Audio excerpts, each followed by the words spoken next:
ఇప్పుడే ఎన్గోల్డ్ బయర్స్ కి కాల్ చేయండి. మీ తాకట్టు బంగారం కష్టాలకి గుడ్ బై చెప్పండి. ఇప్పుడున్న సింగర్స్ కంటే ముందు కూడా నీ జర్నీ స్టార్ట్ అయింది. అవును. సో ఎన్నో పాటలు పాడినావు, తర్వాత అవన్నీ వదిలేసినావు, అసలు ఏడివినా కూడా కనపడతలేవు. ఇప్పుడేమో యాంకరింగ్ చేస్తున్నావు. అసలు ఎందుకు పాట ఎందుకు వదిలేసావు? ఈమె నీలి నీలి కళ వాడే సాంగ్ ఫేమ్ అని అందరికీ తెలుసు, కానీ ఇప్పటి వరకు ఎక్కడ ఏ స్టేజ్ మీద కూడా ఒక్కొక్కటి ఫోక్ ఇండస్ట్రీలో అన్ని బయట పడతా ఉన్నాయి కదా. అదే సిచ్యువేషన్స్ వల్ల నేను ఈ మమతా బాసాని ఫోక్ అసలు కెరీర్ నాశనం అయిపోయింది ఈ కమిట్మెంట్ వల్లే అంటారా? నేను మొత్తం కమిట్మెంట్ వల్ల అనలేను, ఎందుకంటే కమిట్మెంట్స్ అనే మాటే ఉండదు. మీరు ధైర్యంగా మీ పిల్లల్ని పంపించవచ్చు. ఎందుకు ఫోక్ ఇండస్ట్రీ పని లాంటి అభాండారాలు వేస్తున్నారు అని చెప్తున్నారు. ఎగ్జాంపుల్ ఇప్పుడు మొన్న పడిన ఒక ఈశ్వర్ సాయి అండ్ అలాగే అది మాధురి commitment ఎలా అయితే చెప్పండి ఒకసారి. అది వాళ్ళిద్దరి పర్సనల్ చాయిస్ కాదు. నేను అనేది ఇలాంటివి చూసినప్పుడే ఫోక్ ఇండస్ట్రీకి వేరే టోళ్ళని పంపించాలంటే ఈశ్వర్ సాయి ఇంకా మాధురి జాతూర్ ఎవరిది తప్పంటారు? ఈశ్వర్ సాయికి వైఫ్ ఉంది, బాబున్నాడు. ఈయన ఆలోచించకుండా ఆమెతో రిలేషన్ పెట్టుకున్నాడు. ఫోక్ ఇండస్ట్రీలోనే పెద్ద మనుషులు వాళ్ళిద్దరు ఫేమ్ని తొక్కేద్దామని ఒక కుట్ర పండుతున్నారని ఇంకొంతమంది చెప్తున్నారు. సో వాళ్ళు పండే కుట్ర ఏముంటుంది ఇక్కడ? వీళ్ళిద్దరు పర్సనల్ చాయిస్ కదా, ఇది వాళ్ళు చేస్తున్నది ఏంటి మరి? ఇక్కడ ఇద్దరు ఫేమ్లో ఉన్నారు, వీళ్ళకి తప్ప ఎవ్వరికి అవకాశాలు వస్తలేవు. ఇంటర్వ్యూలో చూసాను నేను, పగలంతా పాటలు, రాత్రంతా ఆటలు. చాలా పెద్ద స్టేట్మెంట్ ఏమో ఇది. పెద్దోళ్ళు తొక్కేస్తారు, వాంటెడ్లీ చేస్తున్నారు అని అన్నారు. బట్ ఆ పెద్దోళ్ళు ఎవరో చెప్పలేదు. ఎవరైతే గ్రూప్ ఉన్నారో ఆ గ్రూప్ చేసే వాళ్ళు ఏ పాట తీయి క్రోడ్స్ దాడతాయి, మిలియన్స్ దాడతాయి. ఎవరిని అంటున్నారు నాకు అర్థమైంది, చెప్పొచ్చా? నమస్తే, వెల్కమ్ టు ఐ డ్రీమ్. నేను యాంకర్ ప్రత్యూష. గత కొంతకాలంగా ఫోక్ ఇండస్ట్రీపై చాలా ఆరోపణలు వస్తున్నాయి. ఏదో ఒక పర్సనల్ ఇష్యూని తీసుకొచ్చి అసలు ఫోక్ ఇండస్ట్రీ బాగాలేదు, కమిట్మెంట్స్ అడుగుతున్నారు అంటూ కూడా కొంతమంది ప్రముఖులు, ఫోక్ ఇండస్ట్రీ సంబంధించిన ప్రొడ్యూసర్స్ కావచ్చు, అలాగే కొరియోగ్రాఫర్స్ కావచ్చు, ఒక ప్రెస్ మీట్ పెట్టి దాని గురించి మాట్లాడడం జరిగింది. ఇంకొంతమంది ఏమంటారంటే అస్సలు ఫోక్ ఇండస్ట్రీ బాగాలేదు, కమిట్మెంట్స్ ఉన్నాయంటూ కూడా చెప్తున్నారు. అసలు ఏంటి ఫోక్ ఇండస్ట్రీలో ఏం జరుగుతుంది? వీటన్నిటి గురించి కూడా మాట్లాడదాం. సో ఈ రోజు మనతో పాటు ఉన్నారు ప్రముఖ ఫోక్ సింగర్ మమతా బాసాని గారు. మాట్లాడదాం, మన విషయాలు తెలుసుకుందాం. హాయ్ మమతక్క. నమస్తే. ఎట్లున్నావు? మస్తున్నా. మంచిగా పద్ధతిగా చీర కట్టినావు, మంచి బొట్టు పెట్టినావు. ఏంది కథ? మరి శ్రావణ మాసం కదా, అమ్మవారు పూజలు. కాదు, అసలు ఎటు పోయినా మమతక్క నువ్వు అసలు ఎప్పుడో స్టార్టింగ్, ఇప్పుడున్న సింగర్స్ కంటే ముందు కూడా నీ జర్నీ స్టార్ట్ అయింది. అవును. సో ఎన్నో పాటలు పాడినావు, ఒక్క రోజులోనే మిలియన్ కొట్టే అంత మంచి సాంగ్స్ పాడినావు. తర్వాత అవన్నీ వదిలేసినావు, అసలు ఏడివినా కూడా కనపడతలేవు. ఇప్పుడేమో యాంకరింగ్ చేస్తున్నావు. అసలు ఎందుకు పాట ఎందుకు వదిలేసావు? పాట ఎందుకు వదిలేసిన అంటే, ఫస్ట్ నన్ను పేరు పెట్టి పిలిచావు కదా, మమతా బాసాని నా పేరు. ఈ పేరు వినంగానే అందరికి గుర్తొచ్చే పాట ఒకటి ఉంటది. ఆ పాట తర్వాతనే అందరికి నేను పరిచయం. నేను పాటలు పాడగలను, ఈమె ఫోక్ సింగర్ అని పేరు వచ్చింది నాకు. ఆ తర్వాత కొన్ని సిచ్యువేషన్స్ వల్ల, అంటే ఇప్పుడు నడుస్తున్నాయి కదా ఇవన్నీ, ఒక్కొక్కటి ఫోక్ ఇండస్ట్రీలో అన్ని బయట పడతా ఉన్నాయి కదా. అదే సిచ్యువేషన్స్ వల్ల నేను ఈ ఫోక్ ఇండస్ట్రీకి నేను సెట్ కాను. సిచ్యువేషన్స్ అంటే ఏంటో సరే క్లియర్ గా చెప్తా. అదే ఈ కమిట్మెంట్స్ ఇవన్నీ ఉన్నాయి కదా. మీరు అప్పుడే ఫేస్ చేశారు ఇవన్నీ? అప్పుడే ఫేస్ చేసిన. ఇప్పుడేంది, అప్పుడే ఫేస్ చేసిన.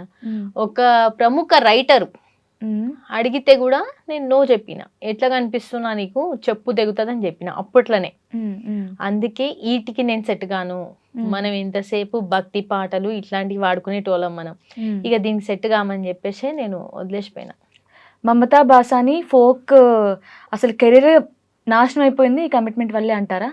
నేను మొత్తం కమిట్మెంట్ వల్ల అనలేను, ఎందుకంటే కొన్ని చూసాను. అంతా తెలీదు, ఫోక్ ఇండస్ట్రీ అంటే మొత్తం తెలియదు నాకు.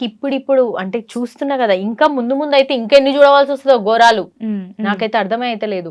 ఇప్పుడు కొన్ని ఆల్రెడీ ఫోక్ ఇండస్ట్రీలో కొన్ని బయటపడ్డాయి. చాలా మంది ఇట్లా మీడియా ముందుకు వచ్చి చెప్పుకుంటున్నారు చూడు, వాళ్ళందరూ ఏం పెద్ద పద్ధతులు ఏం కాదు. అంటే ఇప్పుడు నువ్వు అంటున్నావు కదా, అప్పట్లోనే నేను కమిట్మెంట్ ఫేస్ చేసిన, అందుకే నా కెరీర్ అక్కడితో ఆగిపోయింది ఫోక్ లో అని. బట్ ఇప్పుడు మీరు అంటున్న పెద్ద మనుషులు ఎవరైతే ఉన్నారో వాళ్ళందరూ ముందుకు వచ్చి మీడియా ముఖంగా ప్రెస్ మీట్ పెట్టి మరీ చెప్తున్నారు కదా, అసలు ఫోక్ ఇండస్ట్రీని కమిట్మెంట్స్ అనే మాటే ఉండదు, ఉమ్, మీరు ధైర్యంగా మీ పిల్లల్ని పంపించవచ్చు, ఉమ్, ఎందుకు ఫోక్ ఇండస్ట్రీ పని లాంటి అభాండాలు వేస్తున్నారు అని చెప్తున్నారు. ఉమ్. సో మరి దీన్ని మీరు ఏ విధంగా చూస్తారు? నేను ఇప్పుడు చెప్తున్నా కదా, కమిట్మెంట్ అంటే ఇప్పుడు ఎగ్జాంపుల్ ఇప్పుడు మొన్న పడిన ఒక ఈశ్వర్ సాయి అండ్ అలాగే అది మాధురి commitment ఎలా రాథోర్. అయితే చెప్పండి ఒకసారి, అది వాళ్ళిద్దరి పర్సనల్ చాయిస్ Commitment కాదు నేను అనేది, హా. ఇలాంటివి చూసినప్పుడే ఫోక్ ఇండస్ట్రీకి వేరే టోళ్ళని పంపించాలంటే భయపడతారు. అవునా కాదా?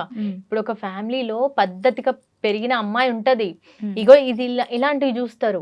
అంతకుముందు ఇంకొకటి జరిగింది, అంతకుముందు చాలా జరిగినాయి కదా ఇట్లా. కొంతమంది భార్యలుండి కూడా వేరే టోళ్ళతోటి ఉన్న రిలేషన్స్ కూడా బయటపడ్డాయి కొన్ని. అవి కూడా ఇప్పుడు పెళ్లి కానోళ్ళని తిట్టాలా, పెళ్ళి అయిన వాళ్ళని తిట్టాలా? ఇప్పుడు కొంచెమైనా ఉండాలి కదా. అరే నాకు భార్య ఉంది, నాకు పిల్లలు ఉన్నారు, నేను వేరే టోళ్ళతో సంబంధం పెట్టుకుంటే రేపు ఎట్లయినా తెలుస్తుంది. ఎట్లా ఇప్పుడు పిల్లి ఏమంటారు, కళ్ళు మూసుకొని పాలు తాగుతున్న చీకట్లో అనుకుంటది. జనాలు అందరు చూడరా, అందరు కింద కామెంట్లు పెట్టరా వచ్చే దాని మీద? అసలు ఎంత దరిద్రం అయిపోయిందంటే ఆ పాటలు ఉన్నాయి కదా ఇప్పుడు వచ్చే పాటలు, ఆ కమిట్మెంట్లు ఏమో ఇవన్నీ పక్కన పెడితే ఎంత దరిద్రంగా అంటే అల్లుకోవడం ఏంది, ఆ గిల్లుకోవడం ఏంది, ఆ ముద్దులు పెట్టడం ఏంది, చండాలంగా తయారైంది ఫోక్ ఇండస్ట్రీ. ఒకప్పుడు చెప్పాలంటే అసలు జానపదాలు ఎంత మంచిగా ఎంత స్మూత్ గా ఉండేది, ఇప్పుడు చాలా చండాలంగా అయిపోయింది. అవును, అసలు ముట్టుకోకుండా డాన్స్ చేయగలం అనిపించే ఒక ఏదైనా ఉందా అంటే ఫోక్ అని చెప్పొచ్చు, జానపదాలే అని చెప్పొచ్చు. జానపదాలే కాకపోతే ఏంటంటే ఆ జానపదాలకి ఇప్పుడు అసలు అది లేనే లేదు. ఇప్పుడు ప్రెసెంట్ ఏమైనా డీజే కొట్టుడు పాట. ఇప్పుడు ఎంత మంచి జానపదం ఒక అక్క సేకరణ సాంగ్ తీసుకొచ్చి ఆ లిరిక్ రైటర్ కి ఇచ్చి ఆ పాటని నార్మల్ గా కూడా వాడొచ్చు. ఆ డీజే కొట్టి దాన్ని తీసుకొచ్చి అదేంది డాన్స్ మాస్టర్లు, ఎక్కడెక్కడి నుంచో వచ్చిన డాన్స్ మాస్టర్లు, కొరియోగ్రాఫర్లు ఎట్లా చేస్తున్నారు ఆ పాటని. ఇప్పుడు ఎగ్జాంపులే చెప్తా, నాగదుర్గ ఉంది. నాగదుర్గ ఎంత చక్కగా డాన్స్ చేస్తుంది, ఆ అమ్మాయి ఎంత ఫేమస్ అయింది, మూవీలలోకి వెళ్ళింది. ఆమె అమ్మవారు సాంగ్ చేసినా అంతే బాగుంటది. నువ్వు ఆమెకి ఏది ఇచ్చినా, ఆమెకి ఏమంటారు నార్మల్ గా ఒక్కటి చేసినా అలా ఉంటది, మేల్ ఇచ్చినా అలాగే ఉంటది, ముట్టుకోదు పట్టుకోదు. మరి అలాంటి వాళ్ళు ఉన్న ఇండస్ట్రీలో ఇలాంటి వాళ్ళు తయారైతుంటే మిగతా వాళ్ళందరూ ఎట్లా రావాలి అనుకుంటారు? అంటే కొంతమందికి ఇష్టం ఉంటుండొచ్చులే, అరే మేము ఎదగాలి, మేము కూడా కొనాలి కార్లు, మేము కూడా ఐఫోన్లు కొనాలి, మేము కూడా బంగ్లాలు కొనాలి అనేటోళ్ళు వస్తారు. అది వాళ్ళ ఇష్టం. కానీ అమ్మ నాన్నలు అయితే ఉంటారు కదా, పద్ధతిగా పెంచిన వాళ్ళని అయితే పంపించారు కదా. డాన్స్ ఎంత ఇష్టమైతే వాళ్ళని పంపిస్తారు. అంటే ముట్టుకొని గిల్లుకుంటూ ఇలా డాన్స్ చేస్తే ఇల్లు కొనగలం అనే కాన్సెప్ట్ ఏంటి? ముట్టుకుంటే కాదు, ఈ కమిట్మెంట్ అనేది ఎలా ఉంది అంటే ఒకరికి కాదు, మళ్ళా ఒకరి నుంచి ఇంకొకరికి అట్లా పోతూనే ఉంటది. నీకు ఎట్లా ఛాన్స్ కావాలంటే అందులో కమిట్మెంట్ ఇప్పుడు అట్లనే పోతుంది కదా. ఇప్పుడు ఏడ చూడు కూడా అట్లనే. ఫోక్ ఇండస్ట్రీ ఒక్కటే అంటలేను నేను, మిగతాదంతా కూడా చెప్తున్నా నేను. ఎక్కడైనా అంతే కదా. నేను అందుకే ఎందుకు నువ్వు దూరంగా ఉన్నావని అడిగినావు కదా, నన్ను అడిగినప్పుడే ఒకరిని కాదు 2-3 అడిగినప్పుడే మనకు అది సెట్ కాదు అని చెప్పేసి సైలెంట్ గా ఫోక్ ఇండస్ట్రీకి దూరంగా ఉన్నాను. అంటే ఇప్పుడు బాగా ఫేమ్ అయిన వాళ్ళందరూ ఫోక్లో ఆర్టిస్టులు, మేల్ లీడ్ కావచ్చు, ఫీమేల్ లీడ్ కావచ్చు, హీరోయిన్స్ కావచ్చు, సైడ్ క్యారెక్టర్స్, వీళ్ళందరూ కూడా సైడ్ డాన్సర్స్, వీళ్ళందరూ కమిట్మెంట్ ఇచ్చిన వాళ్ళే అంటారా మీరు? ఫేమ్ అయిన వాళ్ళు అందరు ఇచ్చిరని నేను అన్నాను. తెలియంది చేయండి మాట్లాడద్దు, కొంతమంది మాత్రం ఇచ్చిరని జనాలకు అందరికీ కూడా తెలుసు. కొంతమందిని చూసి కొంతమంది నేర్చుకున్నారు. పోరలు అంతెందుకు, ఇంటర్ చదివే పోరలు కూడా డాన్స్ వేసేటోళ్ళు కూడా రేపు డాన్స్కి వెళ్తారు, ఎల్లుండి వాళ్ళతో పాటు ఉన్న కెమెరామ్యాన్లను లేకపోతే వాళ్ళతో పాటు ఉన్న డాన్సర్లతోనూ తిరుగుతున్నారు. నేను నా కల్లారా చూసినా నేను. ఓకే, అట్లా తయారైతురు జనాలంతా కూడా. ఇప్పుడు మీరు అన్నారు కదా కమిట్మెంట్స్ వల్ల పంపించట్లేదు పేరెంట్స్ అని, బట్ ఇంకొంతమంది అంటుంది ఏంటంటే, నేను అనట్లేదు, ఒకళ్ళు ప్రెస్ మీట్ పెట్టినప్పుడు వాళ్ళు ఫోన్ చేసి చెప్తున్నారంట, ఇక మా పాపని పంపించమండి మేము డాన్స్ కి, ఇంకా ఇప్పటి నుంచి మేము ఇంట్లోనే ఉంచుకుంటాం, మా పాపని పంపించం డాన్స్ కి అని చెప్పిరంట.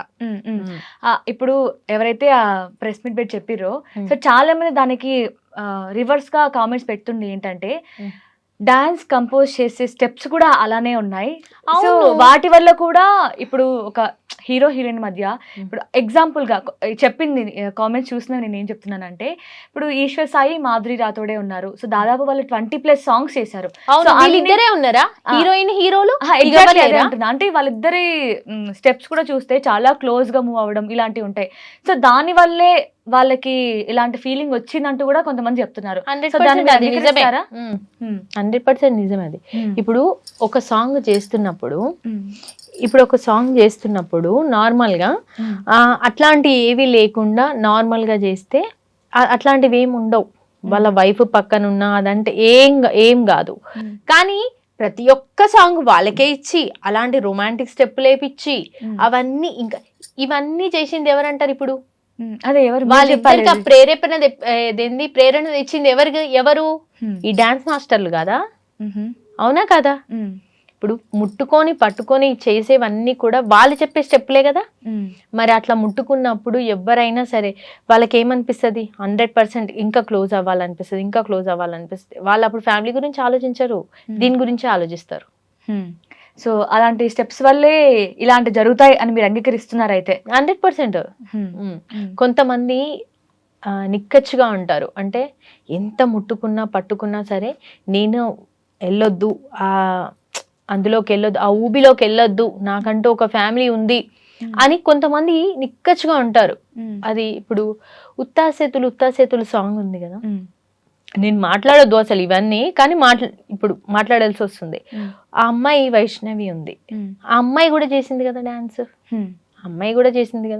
ఆమె కూడా కొంచెం క్లోజ్ గానే చేసింది. ఆమె నిక్కచ్చిగా ఉంది కాబట్టి సైలెంట్. మరి ఈమెనే ఎందుకు పట్టుబడింది?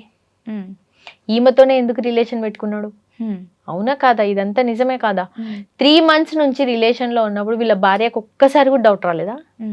అంటే వీళ్ళిద్దరు ఇష్యూ గురించి మాట్లాడితే ఈశ్వర్ సాయి ఇంకా మాధురి రాథోడ్ ఎవరిది తప్పంటారు మీరు? ఇద్దరిది తప్పే నన్ను అడిగితే. అటు ఈశ్వర్ సాయికి వైఫ్ ఉంది, బాబున్నాడు, ఈయనే ఆలోచించాలి ఫ్యామిలీ గురించి. ఈయన ఆలోచించకుండా ఆమెతో రిలేషన్ పెట్టుకున్నాడు. ఈమెకి బుద్ధి ఉండాలి ఫస్ట్. అరే ఆయనకి మ్యారేజ్ అయ్యింది, నాలాంటి అమ్మాయి ఆడపిల్లనే, ఆమెకి బాబున్నాడు, మరి వాళ్ళ లైఫ్ ఏమన్నా అవుతుంది, వీళ్ళకి ఒకవేళ తెలిస్తే, మా గురించి తెలిస్తే వాళ్ళ ప్రాబ్లం అవుతుంది, వాళ్ళు విడిపోతారు అని ఈమెకు కూడా ఉండాలి కదా. ఇద్దరిది తప్పే, నేను ఒకరిది తప్పని నేను అస్సలు అన్నాను, ఇద్దరిది తప్పే. అండ్ చాలా మంది వాళ్ళ వైఫ్ ని కూడా తిడుతున్నారు. ఇప్పుడు వాళ్ళ వైఫ్ పొజిషన్ గురించి వచ్చి మనం ఆలోచిస్తే, అంటే ఆమెను కొట్టడం కానీ, మాధురిని కొట్టడం కానీ, బూతులు మాట్లాడడం కానీ, సో అవన్నీ ఒక వర్షన్ లో కరెక్ట్ అనిపిస్తున్నాయి. ఇంకొక వర్షన్ లో మళ్ళీ ఆమె వాళ్ళ హస్బెండ్ ని, మా హస్బెండ్ చాలా మంచోడు, అసలు ఈవెన్ మందు అలవాటు కూడా లేదు, సో వీళ్ళేదో ట్రాప్ చేశారని వాళ్ళ వైఫ్ అంటుంది. సో ఇక్కడ ఏంటంటే కొంతమంది మాధురికి సపోర్ట్ చేస్తున్నారు, సో ఇంకొంతమంది వాళ్ళ వైఫ్కి సపోర్ట్ చేస్తున్నారు. అసలు ఈ ఇష్యూ ఏంటంటే ఇంకా ఒక క్లారిటీ లేకుండా ఉంది. అంటే అసలు ఆ బాబు ఎందుకున్నాడు అక్కడ, ఆ బాబుని ఈశ్వర్ సాయి తీసుకొచ్చాడా, వీళ్ళ వైఫ్ తీసుకొచ్చి పెట్టిందా? అండ్ దీంతో పాటు సంథింగ్ వీళ్ళ వైఫ్ ఏదో కుట్ర చేస్తుంది, లైక్ 6 lakhs ఏదో ఇన్వెస్ట్ చేశారంట కదా, సో దానికోసం కవర్ చేయడం కోసం వాళ్ళ వైఫ్ చేసిందని కొంతమంది అంటున్నారు. ఇంకొంతమంది ఏంటంటే ఫోక్ ఇండస్ట్రీలోనే పెద్ద మనుషులు వాళ్ళిద్దరు ఫేమ్ ని తొక్కేద్దామని ఒక కుట్ర పడుతున్నారని ఇంకొంతమంది చెప్తున్నారు. ఇది కరెక్ట్. అవునా? మనిషి ఎదుగుతున్నారంటే 100% తొక్కనికి ప్రయత్నం చేస్తూనే ఉంటారు. అవును, ఇది సో వాళ్ళు పండే కుట్ర ఏముంటది ఇక్కడ? వీళ్ళిద్దరు పర్సనల్ చాయిస్ కదా, ఇది వాళ్ళు చేస్తున్నది ఏంటి మరి ఇక్కడ? ఇప్పుడు వాళ్ళిద్దరు ఫేమ్ లో ఉన్నారు, వీళ్ళకి తప్ప ఎవ్వరికి అవకాశాలు వస్తలేవు. నిజం చెప్పాలంటే మస్తు మంది డాన్సర్లు ఉన్నారు, మంచి మంచి డాన్సర్లు ఉన్నారు, ఆ ఫేమ్ లో ఉన్న వాళ్ళు కూడా ఉన్నారు. కానీ ఏ సాంగ్ చూడు అక్కడ ఒక సింగర్ వాడింది అంటే, ఒక ఫేమస్ సింగర్ వాడింది అంటే వీళ్ళకే అవకాశాలు. ఈ ప్రొడ్యూసర్లు కూడా ఎట్లా తయారయ్యారంటే, ఎవ్వరు పాడితే సాంగ్ హిట్ అవుతుందో ఆ సింగర్లనే పట్టుకుంటారు, ఎవ్వరు డాన్స్ చేస్తే హిట్ అవుతుందో ఆ డాన్సర్లనే పట్టుకుంటారు. అట్లా చేసి వీళ్ళు వ్యాపారం లెక్క చేస్తున్నారు అంతేగా దీన్ని. అంటే ఇప్పుడు ఎవరైనా సెల్ఫిష్ గానే ఆలోచిస్తారు కదా, వాళ్ళకి ఎక్కడ గ్రోత్ ఉంటుందో, అలాగే ఇప్పుడు ఆల్రెడీ ఒక టీం వాళ్ళకి అలవాటు పడిపోయారు. సో ఇప్పుడు మనం ఎగ్జాంపుల్ గా చెప్పుకోవాలంటే శేఖర్ వైరస్ గారి సాంగ్స్ అని చెప్పొచ్చు. ఆయన కొరియోగ్రఫీలో చాలా వరకు సేమ్ ఆర్టిస్టులు ఉంటారు, మేల్ లీడ్ కానీ ఫీమేల్ లీడ్ కానీ. దాంతోపాటు కెమెరా టీం కూడా వాళ్ళు కంటిన్యూ చేస్తూ ఉంటారంట కదా, ఒక టీం లాగా ఫామ్ అయ్యి వాళ్ళ సాంగ్స్ అన్ని కూడా టీం లాగా చేస్తారని. సో అది వాళ్ళ కంఫర్ట్ కదా. అంటే కొత్త వాళ్ళని తీసుకొని వాళ్ళతో రిస్క్ చేసేదానికంటే కూడా ఆల్రెడీ అలవాటు పడ్డారు, దాంతోపాటు కొంచెం ఫేమ్ వచ్చింది, ఆ టీంకి ఒక నేమ్ ఉంది కాబట్టి అలా చేస్తారు, దాంట్లో తప్పేముంది? ఇక ప్రతి సాంగ్ వాళ్ళకే ఇవ్వాలా? ప్రతి ఒక్క సాంగ్ వాళ్ళకేనా? అయినా ఒక్క సాంగ్ చేయాలంటే ఎన్ని రోజులు పడుతుంది? 1-2 days మాక్సిమం అని నాకు తెలిసిన అవగాహన ప్రకారం నేను 1-2 days ఒక సాంగ్ చేయాలంటే ఎన్ని పైసలు పడతాయి? అంటే ఎంత ఎంత ఖర్చు అవ్వచ్చు? ఈవెన్ 70,000 లో కూడా ఒక సాంగ్ కంప్లీట్ చేయొచ్చు అని తెలుసుకున్నాను. మరి 6 లక్షలు 7 లక్షలు దేనికి? 4 రోజులు 5 రోజులు కొరియోగ్రాఫర్ దేనికి?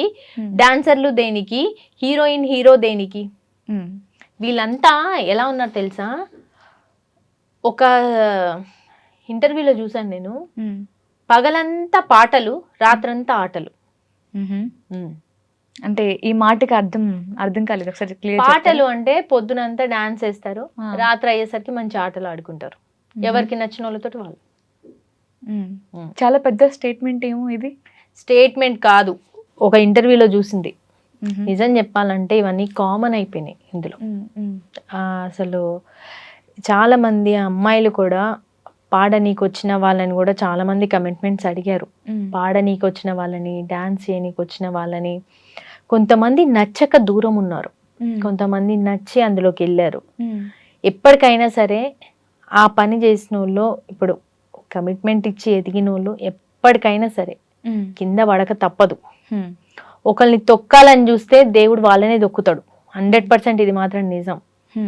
నేను ఒకప్పుడు పాడిన పాట మీ అందరికీ కూడా తెలుసు, బాసాని మమత ఫోక్ సింగర్, ఈమె నీలి నీలి కళ్ళవాడే సాంగ్ ఫేమ్ అని అందరికీ తెలుసు.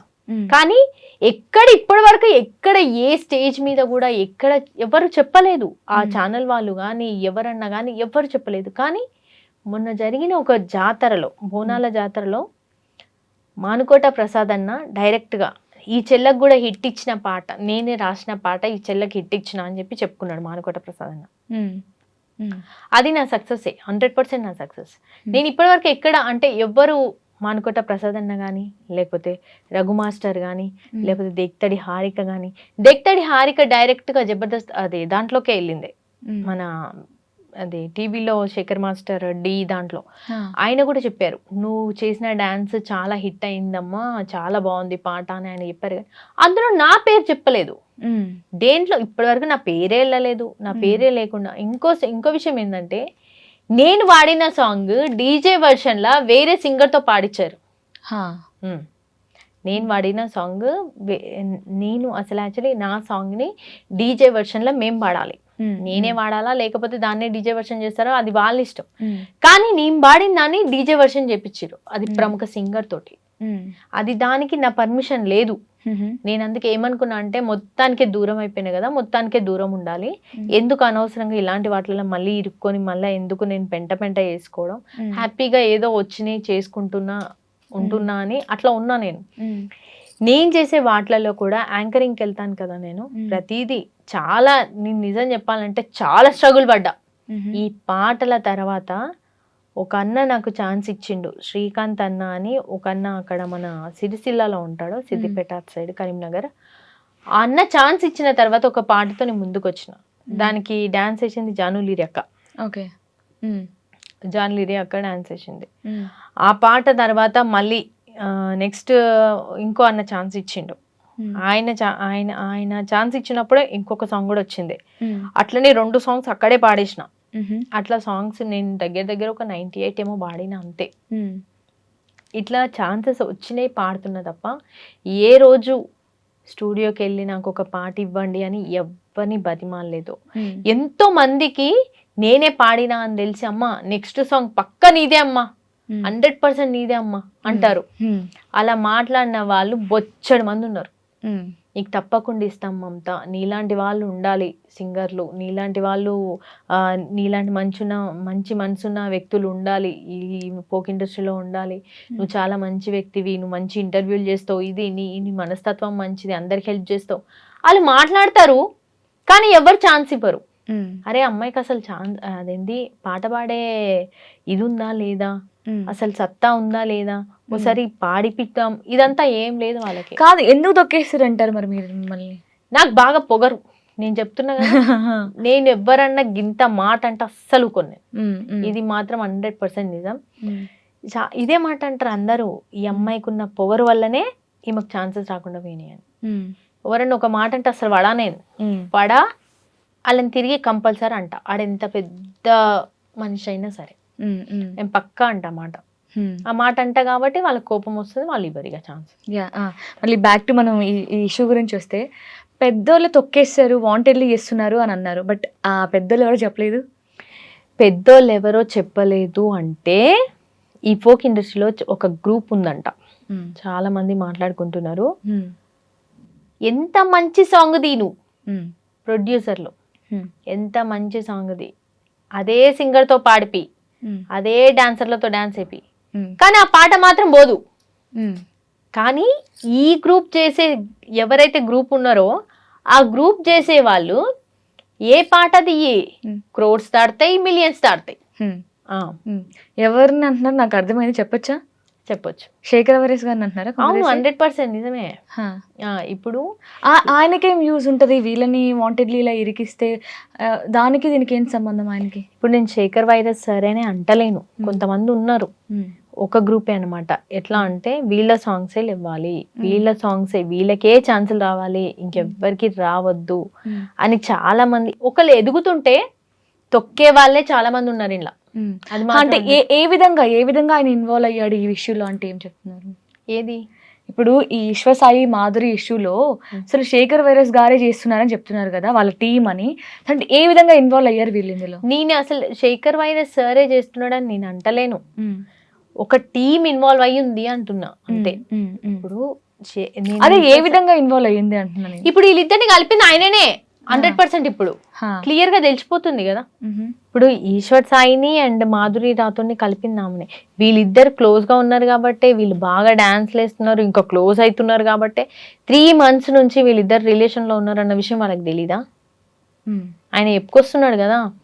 ఇప్పుడు ఈశ్వర్ సాయి అన్న దాంట్లో అది లైవ్ లోకి వచ్చి చెప్తున్నాడు కదా, 3 months నుంచి మేము ఇట్లా ఉన్నాము అని చెప్పేసి చెప్తున్నాడు కదా. మరి ఈ విషయం అన్న వాళ్ళకి తెలియదా? శేఖర్ వైరస్ అన్న వాళ్ళకి తెలియాల్సిన అవసరం ఏముంది? అంటే అది వాళ్ళిద్దరి పర్సనల్ గా ఉన్నారేమో. అది ఈయన జస్ట్ ఆ రోజు షూట్ పరంగా ఆయన చేస్తూ ఉంటారు, కొరియోగ్రఫీ చేస్తుంటారు, సాంగ్ ఎలా వస్తుంది అని మాత్రం చూసుకుంటుంటారు షూట్ ని. బట్ వాళ్ళిద్దరి మధ్య ఏం జరుగుతుందో ఈయనకేం అవసరం? కాదు, ఒక ఫోక్ సాంగ్ అంటే అలాగే చేస్తారా? పట్టుకొని ముట్టుకొని నడుము పట్టుకొని ముద్దులు పెట్టుకొని ఇవన్నీ చేస్తారా? మేము ఆర్టిస్టులం కదా, మేము చేస్తామంటారేమో వాళ్ళు. ఎవరు వాళ్ళు? ఫోక్ లో లేవు అసలు. నిజమైన జానపద కళాకారులు ఎవరో తెలుసా? తెలంగాణ జానపద కళాకారులు వీళ్ళు అసలు కాదు నన్ను అడిగితే. వీళ్ళంతా డాన్సర్లు, వీళ్ళంతా ఫోక్ ఇండస్ట్రీకి వచ్చిండ్రేమో వీళ్ళందరు, కానీ అసలైన తెలంగాణ కళాకారులు అందరూ తెలంగాణ కోసం పోరాడిన జానపద కళాకారులు వేరున్నారు, వాళ్ళు వేరు. వీళ్ళు ఫోక్ లోకి వచ్చి ఫోక్ పాటలు పెట్టి ఫోక్ డాన్స్లు వేసి వీళ్ళు ఫోక్ లోకి వచ్చిర్రు అంతే తప్ప అసలైన వాళ్ళు వేరే ఉన్నారు. మధుప్రియ ఫోక్ సింగర్ కాదా? అవును. గంగక్క కాదా? అంతమంది పెద్ద పెద్ద వాళ్ళు లేరా? గద్దరన్న లేడా? గద్దర్ నర్సన్న లేడా? వీళ్ళందరూ ఫోక్ డాన్సర్లు. అంటే ఒకప్పుడు ఈశన గులకట్ట మీద ఎసిన ఉయ్యాల మనం ముగుదమే బాల, ఇలాంటి ఫోక్ సాంగ్స్ అన్ని కూడా ఇప్పుడు ఎట్లయినాయి చూడు. ఉత్తాసేతులు అంట. ఈ సేతులేమో ఇవన్నీ ఏమో గాని పాటలు మాత్రం జానపదాలని మొత్తం భ్రష్టు పట్టించిరిలు. మంచి మంచి ఇది సేకరణ పాటలు తీసుకొచ్చి సేకరణ లెక్కనే చేసి పాడితే అవి జానపదాలు. దానికి కలిపి దానికి అదేసి దానికి డీజే చేసి పాటలు చేసి మొత్తం ఫోక్ ఇండస్ట్రీ మొత్తం ఇది చేసిర్రు. ఎవరు చేశారంటారు ఇదంతా? అందరు కలిసి, మొత్తం సింగర్స్ డాన్సర్స్ అందరు కలిసి చేసారు. ఓకే. అండ్ రీసెంట్ గా మీరు అన్నట్లు శేఖర్ వైరస్ గారు అలాగే జాను లిరి గారు ఈ ఫోక్ లో ఉన్న వాళ్ళందరూ కూడా లైక్ డైరెక్టర్, ప్రొడ్యూసర్, కొరియోగ్రాఫర్ అందరూ ఒక ప్రెస్ మీట్ పెట్టారు. సో అక్కడ శేఖర్ వైరస్ గారు ఉండడానికి ఒక రీజన్ ఉంది. ఎందుకంటే మా శరణ్య గారు ఆయన పేరు తీసుకొచ్చారు ఈ ఇష్యూ గురించి, వెంటనే శేఖర్ వైరస్ కి కాల్ చేయని పిలిపించు అని. మేబీ అందుకోసం ఆయన ఒక ప్రెస్ మీట్ పెట్టినా కూడా న్యాయం ఉంది. బట్ జాను లిరి గారు వీళ్ళందరూ రావడానికి గల రీజన్ ఏంటి అంటారు?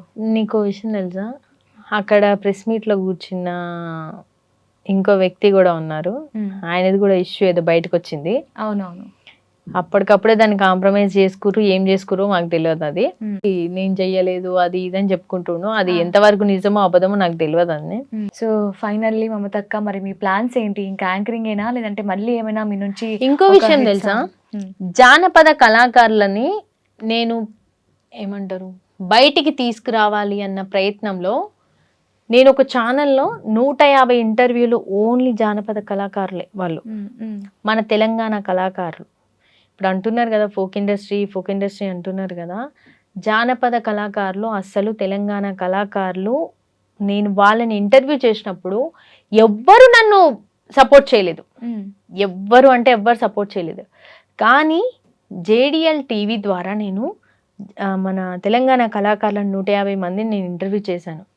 అసలు అవి వ్యూస్ కానీ లేకపోతే కనీసం ఆ షార్ట్స్ కానీ అవన్నీ జనాలు ఎందుకు అసలు అంటే ఇంట్రెస్ట్ పెట్టట్లేదు వాటి మీద.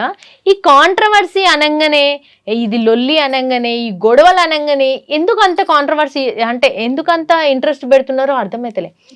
ఇప్పుడు నిజం చెప్పాలంటే మంచికి అసలు ఎక్కడ చోటు లేదు. మంచి అంటే ఎవరు చూడరు, చెడు అంటేనే చూస్తారు. అది మాత్రం 100% నిజం. అసలు ఈ ఇన్ఫ్లుయెన్సర్లు ఎవరు, ఈ ఇన్ఫ్లుయెన్సర్లు డాన్సర్లు ఎవరు, సింగర్లు ఎవరు, నిజమైన సింగర్లు ఎవరు, ఈ ఇన్ఫ్లుయెన్స్ సింగర్లు ఎవరు, ఇది అసలు ఏ దానికి తేడా లేకుండా పోయింది మొత్తానికి. నన్ను అడిగితే మాత్రం ఇది నిజం. నేను తెలంగాణ కళాకారులని కష్టపడి ఊరూరు తిరిగి వాళ్ళ డప్పులు కొట్టుకుంటా, వాళ్ళ పాటలు పాడుకుంటా, వాళ్ళ కష్టాలు చెప్పుకుంటా అన్ని ఇంటర్వ్యూలు చేస్తే ఎవరు సపోర్ట్ చేయలేదబ్బా, ఒక్కరు కూడా సపోర్ట్ చేయలే. ఇట్లనే నేను చాలా మందిని అడిగిన, సార్ ఇట్లా చేస్తా, నేను ఇంతమంది ఉన్నారు నా దగ్గర, 800 పైన కళాకారులు ఉన్నారు, నేను ఇంటర్వ్యూలు చేస్తా అంటే ఎవరు సపోర్ట్ చేయట్లే. ఏ ఛానల్ వాళ్ళు కూడా సపోర్ట్ చేయట్లే. సరే అని చెప్పి లైట్ తీసుకున్నా, ఇంకా నేను చెయ్యట్లేదు. తర్వాత తెలంగాణ యాసలో నేను ఇదే ఏమంటారు న్యూస్ బాగా చెప్తా, అది మీరు చూసుంటారు ఆల్రెడీ. వన్ టీవీలో నేను రచ్చబండ అని చేశాను. ఆ ప్రోగ్రామ్కి కొన్ని ఛానల్లో నేను అడిగితే కొంతమంది నన్ను కమిట్మెంట్ కూడా అడిగారు, ఛానల్స్లో కూడా అడిగారు, తెలిసిన వాళ్ళే అడిగారు. నేనన్నా లేదు ఇయ్యకున్నా పర్లేదు కానీ నేను రానని చెప్పిన. టాలెంట్ ఉండి కూడా తొక్కేస్తున్నారు. ఒకప్పుడు నేను తీసుకొచ్చిన ఒక యాంకర్ని ఇప్పుడు పెద్ద ఛానల్లో చూసేసరికి మొన్న అనిపించింది అనమాట, టాలెంట్కి ఇక్కడ వాల్యూ లేదు అని. ప్రామిస్గా చెప్తున్నా, నాకు చాలా బాధ అనిపించింది. మొన్న బోనాల కోసం ఎన్ని ఛానల్ని అడిగినో, అన్నా నేను చేస్తా అన్నా, ఫ్రీగా అన్నా చేస్తా అన్నా, నేను అందరిలో కనిపించాలి, నేను కూడా ఉన్నా అని కనిపించాలి, నేను చేస్తా అన్నా అని చెప్పి ఛానల్కి అన్న వాళ్ళని బతిమాలి కెమెరా తీసుకొని వెళ్ళినానే. అంటే మమత అనే అమ్మాయి యాంకర్ ఇంకా ఉంది అని చెప్పడానికి. ఎందుకంటే నా ఇంటర్వ్యూస్ రావట్లేదు కదా, నేను చెయ్యట్లేదు, ఓన్లీ చిన్న చిన్న ఈవెంట్స్కి నేను యాంకరింగ్కి వెళ్తున్నా. సో ఈ అమ్మాయి ఉంది, ఈ అమ్మాయికి టాలెంట్ ఉంది. ఇప్పుడు ప్రతి బోనాలల్లా నాది కొంచెం హెవీ ఉంటుంది. ఎలా అంటే హుషారు ఉంటుంది, డాన్స్ ఉంటుంది, మాటలు ఎక్కువ ఉంటాయి, పాటలు ఎక్కువ ఉంటాయి, కొంచెం క్లోజ్నెస్ ఎక్కువ ఉంటుంది. అట్లా ఎట్లయినా సరే ఈసారి బోనాలలో నేను కనిపించాలి అని చెప్పి నా తాపత్రయం. చాలా మందిని అడిగితే చాలా మంది ఏమన్నారంటే అమౌంట్ ఇవ్వాలా మమత, కెమెరాలు కావాలా మమత అని చాలా మంది అడిగారు. అయినా నేను లైట్ తీసుకున్నా. ఒక ఛానల్ దగ్గర తీసుకొని వెళ్ళినా, నెక్స్ట్ డే వేరే ఛానల్ ద్వారా వెళ్ళినా. అట్లా మనకి సికింద్రాబాద్లో కానీ, గోల్కొండలో కానీ, లాల్ దర్వాజాలో కానీ నేను కనిపించాలని చెప్పేసి నేను ఛానళ్ళ తరపున వెళ్ళిన, నార్మల్ చిన్న చిన్న ఛానళ్ళ తరపున అనుకున్నాను అనమాట. అమ్మా ఇంత టాలెంట్ ఉండి నేను ఇక్కడే ఉంటున్నా, ఎందుకు, కారణం ఏంటి, నేనే నా కారణం, లేకపోతే నాకు టాలెంట్ లేదా, అవన్నీ నేను ఆలోచించుకున్నా. నేను తీసుకొచ్చిన యాంకర్ ఏమో పెద్ద ఛానళ్ళల్లో వర్క్ చేస్తుంటే నేను ఎందుకు ఇంకా ఇక్కడే ఉన్నా, ఎక్కడ తప్పు జరుగుతుంది అని చెప్పేసి చాలా ఆలోచించిన. అప్పటి నుంచి నేను ఒక డైలమాకి వెళ్ళిపోయినా. ఇప్పుడు ఏం చేయాలి నేను నెక్స్ట్. వేరే ఛానల్లో అడిగితే ఒక ఛానల్లో తెలంగాణ యాస అని చెప్పి నన్ను 1 month తిప్పించారు. అట్లీస్ట్ వాళ్ళు నాకు ఛార్జెస్ కూడా పే చేయలేదు. బట్ ఇప్పుడు ఓకేనా, పర్లేదా? ఇప్పుడు కూడా ఏం లేదు, ప్రెసెంట్ ఇప్పుడు కూడా ఏం లేదు. వాళ్ళు 1 month తిప్పిపిచ్చిర్రు, కొన్నిటికి రిపోర్టింగ్కి పంపించిర్రు, తెలంగాణ యాస చెప్పిపిచ్చిర్రు, అన్నీ చేసిర్రు. వాళ్ళు 1 రూపీ కూడా పే చేయలేదు. నేను అనుకున్నా అమ్మయ్య ఈ ఛానల్లో చేయొచ్చు ఇప్పటి నుంచి అనుకున్నా, కానీ ఆ ఛానల్లో కూడా ఛాన్స్ లేకుండా చేసిర్రు. అట్లా చాలా ఛానళ్ళకి వెళ్ళి అడిగిన నేను, కానీ ఛాన్సెస్ లేవు. తెలంగాణ యాస అయినా లేకపోతే యాంకరింగ్ అయినా ఏదైనా సరే ప్రజెంట్ ఏంటంటే ఇంకా వాళ్ళకి నచ్చితేనే పెట్టుకుంటారు, లేకపోతే లేదు. నేను కొంచెం టాకిటివ్ కదా, అర్థమైపోతుంది కదా నీకు. అట్లా ఈ అమ్మాయి చాలా హుషారు ఉంది అని చెప్పేసి చాలా మంది ఆపిరనమాట. ఏం టెన్షన్ తీసుకోకండి, ఏం బాధపడకండి. సో మంచి ఛానల్స్లో మీరు అనుకున్నట్టు మంచిగా యాంకర్ అవుతారు. సో దాంతోపాటు మంచిగా మళ్ళీ మీరు ఫోక్ సాంగ్స్ పాడాలి అండ్ దాంతోపాటు ఫోక్ సాంగ్స్ చేయాలని కోరుకుంటున్నాను. సో చాలా థ్యాంక్స్. ఇంత దూరం ఫోక్ సాంగ్స్ అంటున్నావు కదా, ఫోక్ ఇండస్ట్రీ అంటున్నావు కదా, నేను నిజం చెప్పాలంటే ఫోక్ ఇండస్ట్రీలో ఉన్నది ఓన్లీ 2 years. 2 years ఉన్నా నేను. ఆ నీలి నీలి కళ్ళవాడే సాంగ్ అయిపోయిన తర్వాత 1 year మొత్తము ఒక అందరినీ చాలా మంది ఫోన్ నెంబర్లు తీసుకొని వాళ్ళని తీసుకొని, అదంతా మనకు అప్పుడు తెలియదు. ఇదంతా ఈ కమిట్మెంట్ ఇవన్నీ మనకు తెలియదు అప్పుడు. దాని తర్వాతనే తెలిసింది నాకు. నేను పరిచయం చేసిన వాళ్ళే ఏదో స్టేజ్ లో ఉంటే నేను ఇంకా ఇదే స్టేజ్ లో ఉన్నా.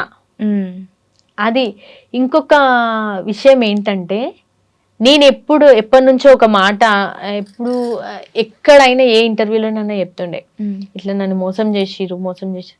కానీ వాళ్ళంతలా వాళ్ళే ఫోన్ చేసి, మమతా నిన్ను మోసం చేయలేదు, నేను చేసింది కాదు అది వేరే వాళ్ళు చేసిరు, నేను మాత్రం ఎప్పుడు నువ్వు ఇట్లా అవ్వాలని కోరుకోలేదని చెప్పి వాళ్ళంతలా వాళ్ళే ఫోన్ చేసి చెప్పారు.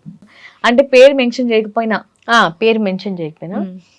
వాళ్ళు నాకు తెలుసు మమతా నువ్వు ఇట్లా అనుకుంటున్నావు అని తెలిసింది, కానీ నీకెందుకు నేను ఇట్లా నిన్ను మోసం చేస్తే నాకేమొస్తుంది అని చెప్పి మాట్లాడిన వాళ్ళు ఉన్నారు. నేను ఎవరైతే అనుకున్నానో వాళ్ళు ఫోన్ చేసి నాకు అంటే నేను ఇట్లా కాదు మమతా, నువ్వు నా గురించి తప్పుగా అనుకుంటున్నావు, అట్లా అనుకోవద్దు, ఇంకెప్పుడు అట్లా మోసం చేసిరని చెప్పకు, నిన్నెప్పుడు నేను మోసం చేయలేదు, వాళ్ళు పిలిస్తేనే నేను వెళ్ళాను, వాళ్ళే ఇచ్చిర్రు నాకు ఛాన్సెస్ అని చెప్పి తనంతలా తానే కాల్ చేసి చెప్పింది. తనంతలా తానే ఇంకొకరు కూడా ఫోన్ చేసి చెప్పారు, మమతా నువ్వు ఇట్లా అనుకుంటున్నావు కానీ నేను అట్లా కాదు అని వాళ్ళు కూడా ఫోన్ చేసి చెప్పారు. అంటే ఇద్దరు క్లారిఫికేషన్ వచ్చిందనమాట. ఆ తర్వాత నేను అనుకున్నా ఓకే వీళ్ళతోటి మనకి ఇంకా ఏ సంబంధం లేదు, లైట్ తీసుకోవాలి వీళ్ళని అని చెప్పేసి లైట్ తీసుకున్నాను. సో ఇలాగే పాజిటివ్ గా ముందుకు వెళ్ళిపోతూ ఉండండి, మంచిగా మళ్ళీ మీకు ఆఫర్స్ వస్తాయి. సో మీరు అన్నట్టు ఏదో చేస్తేనే మనకి ఆఫర్స్ వస్తాయని కాకుండా మంచిగా కూడా వస్తాయి. ఏదో చేస్తే కాదు, ఎంత మంచి యాంకరింగ్ చెయ్యి నువ్వు. ఇప్పుడు ఫోక్ ఇండస్ట్రీలో అంటున్నావు కదా, ఫోక్ ఇండస్ట్రీలో పక్కకు పెడితే మావి గ్రూప్స్ ఉన్నాయి అనమాట. కొన్ని గ్రూప్స్ ఉన్నాయి, Telangana anchor, Telangana folk industry, Telangana ఇట్లా పెద్ద పెద్ద టీఎఫ్ అవన్నీ గ్రూప్స్ ఉన్నాయి. ఆ గ్రూప్స్లోకి వెళ్ళి కొంతమంది కాల్స్ చేసి మమతా యాంకరింగ్ చేయాలి అంటే నేనేం చేశానంటే, ఇలా మన ఎలక్షన్స్ అప్పుడు పంచాయతీ ఎలక్షన్స్ అప్పుడు ఒక ఆయన ఫోన్ చేస్తే నేను వెళ్ళి ఇంటర్వ్యూస్ చేసిన. 10 ఇంటర్వ్యూస్ చేసిన తర్వాత మొత్తం కంప్లీట్గా అన్ని ఇచ్చిన తర్వాత హాఫ్ అమౌంట్ ఇప్పుడు ఇస్తాం అంతా, నెక్స్ట్ అమౌంట్ ఇస్తా అండి, ఇంకా హాఫ్ అమౌంట్ ఇప్పటి వరకు వాడు ఇవ్వలేదు. అట్లా యాంకర్లను కూడా మోసం చేస్తున్నారు. అట్లనే ఈవెంట్స్ కి పిలిచి ఈవెంట్స్ చేపించుకున్న తర్వాత అమౌంట్ వేస్తామని చెప్పి వాళ్ళు కూడా మోసం చేస్తున్నారు. ఇట్లా కూడా చాలా మంది డాన్సర్లకు జరిగింది, సింగర్లకు జరిగింది, డప్పు కళాకారులకు జరిగింది, చాలా మందికి అట్లా జరుగుతుంది. అలాంటి తప్పులు కూడా జరగకుండా చూసుకోవాలి అంతే. Thank you so much Mamata, ఇక్కడి వరకు వచ్చి మీ ఒపీనియన్ షేర్ చేసుకున్నారు. అసలు ఇంత ధైర్యంగా ఫోక్ ఇండస్ట్రీ గురించి గొంతెత్తి మాట్లాడారు. సో మీరు అన్నట్టు పొగరే కాదు, మీకు ధైర్యం కూడా ఎక్కువే. పొగరు తగ్గిపోయిందిలే ఎప్పుడైతే దేవుని అంటే ఎక్కువ డివోషనల్ అయిపోయినాను అప్పటి నుంచి అన్ని తగ్గిపోయినాయి. ఆల్ ది వెరీ బెస్ట్ మమతక్క, thank you so much. Thank you. And ఇంకో విషయం ఏంటంటే, నేనేమన్నా తప్పుగా మాట్లాడి ఉంటే ఎవరి గురించి అయినా దయచేసి నన్ను క్షమించండి. ఎందుకంటే ఫోక్ ఇండస్ట్రీలో జరిగేవి చెల్లె అడిగింది, నేను ఆన్సర్లు చెప్పిన. అందులో నాకు ఎవరి మీద కోపం కానీ, ఎవరి మీద ద్వేషం కానీ, ఎవరిని తొక్కేయాలని కానీ, అందరు నన్ను తొక్కేసిరు కానీ నేను ఎవరిని తొక్కేయలేదు. నా మనస్తత్వం కూడా అలా కాదు. నేను ఎవరిని ఉద్దేశించి అయితే మాట్లాడలేదు. కొన్ని పేర్లు కూడా చెప్పిన. అది అందరు అనుకునేవి చెప్పినే తప్ప నా అంతలా నేను చెప్పలేదు. ఇవన్నీ మీరు గమనించాలి. దయచేసి కామెంట్స్ పెట్టేటప్పుడు మాత్రం ఆలోచించి పెట్టండి. Yeah nice. Thank you. And for more videos, Please subscribe to iDream. Please subscribe to iDream. Please subscribe iDream. And please subscribe to iDream. For more videos, subscribe to iDream. please like, share and subscribe to the channel. Congratulations, iDream. Subscribe to iDream. Subscribe to iDream. So subscribe to iDream Media. iDream ki iDream team అందరికి huge congratulations. Please subscribe iDream Media. Please subscribe to iDream. Subscribe iDream. Please subscribe to iDream. iDream అంటే నా కళల ఛానల్ను subscribe చేసుకున్న నోరు తిరుగుతలేదు. మీరైతే గంట గుర్తు కొట్టండి. For more such videos, please subscribe to iDream. Subscribe to iDream. Please subscribe to iDream. Please subscribe iDream Media. Please do subscribe to iDream. Please subscribe to iDream Media. For best entertainment and information, please subscribe iDream. And don't forget to subscribe to iDream.